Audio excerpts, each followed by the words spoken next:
નમસ્કાર દર્શક મિત્રો, @ગુજરાતમાં આપનું સ્વાગત છે। ગત વર્ષે નર્મદા નદીમાં આવેલા ભયંકર પૂરને લોકો કેવી રીતે ભૂલી શકે? આ ભયંકર હોનારતમાં કેટલાય લોકોને મોટા પાયે નુકસાન થયું હતું, જેમાં અમુક તો નુકસાન એવું થઈ ગયું છે કે જેની ભરપાઈ હજુ સુધી પણ થઈ નથી। પરંતુ હવે તો નર્મદા નદીમાં આવેલા આ ભયંકર પૂર એક કુદરતી નહીં પરંતુ માનવ સર્જિત હોવાનો આમ આદમી પાર્ટી દ્વારા આક્ષેપ કરવામાં આવ્યો છે।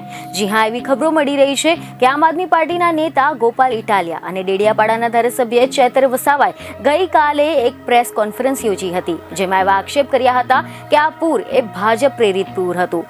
આમ આદમી પાર્ટીએ નર્મદા કંટ્રોલ ઓથોરિટીના અહેવાલને ટાંકીને આ ગંભીર આક્ષેપ કર્યા હતા। હવે જો આપણે આના વિશે ડિટેલમાં વાત કરીએ કે આખું સમગ્ર મામલો શું છે તેની, તો તમે જણાવી દઈએ કે મીડિયા રિપોર્ટ અનુસાર ભરૂચ નજીક આવેલા નર્મદા નદીમાં ગત સપ્ટેમ્બર માસમાં ભારે પૂરની પરિસ્થિતિનું નિર્માણ થયું હતું અને આના કારણે ખેડૂતો તેમજ સ્થાનિકોને કરોડો રૂપિયાનું નુકસાન પણ થયું હતું। તેમજ આ પૂરના કારણે અંકલેશ્વર અને ભરૂચના નીચાણવાળા વિસ્તારોની જે સોસાયટીઓ છે તે પણ પાણીમાં ગરકાવ થઈ ગઈ હતી અને લોકો ત્રણ દિવસ સુધી પૂરના પાણી વચ્ચે જીવન વિતાવવાનો વારો આવ્યો હતો। ત્યારે હવે આ મામલે નવો જ વળાંક આવ્યો છે। નર્મદા કંટ્રોલ ઓથોરિટીના એક રિપોર્ટ મુજબ આ પૂર એ માનવ સર્જિત હોવાનો આક્ષેપ આમ આદમી પાર્ટી દ્વારા કરવામાં આવ્યો છે। આમ આદમી પાર્ટીના નેતા ગોપાલ ઇટાલિયા અને ડેડિયાપાડાના ધારાસભ્ય ચેતર વસાવાએ એક પ્રેસ કોન્ફરન્સની આયોજન કર્યું હતું, જેમાં તેમણે એવા આક્ષેપ કર્યા હતા કે વડાપ્રધાન નરેન્દ્ર મોદીને જન્મદિવસની ભેટ આપવા માટે સરદાર સરોવર નર્મદા ડેમમાં પાણીનો સંગ્રહ કરવામાં આવ્યો હતો।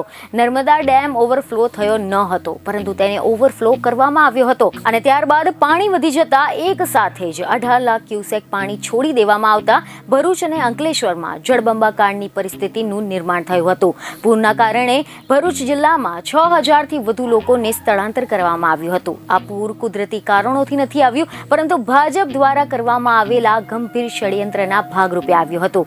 તો આની સાથે આમ આદમી પાર્ટી દ્વારા કલેક્ટરના માધ્યમથી માંગણી કરવામાં આવી છે કે જે લોકોના કારણે આ માનવ સર્જિત પૂર આવ્યું છે તેમના ઉપર કઠોરમાં કઠોર સજા કરવામાં આવે।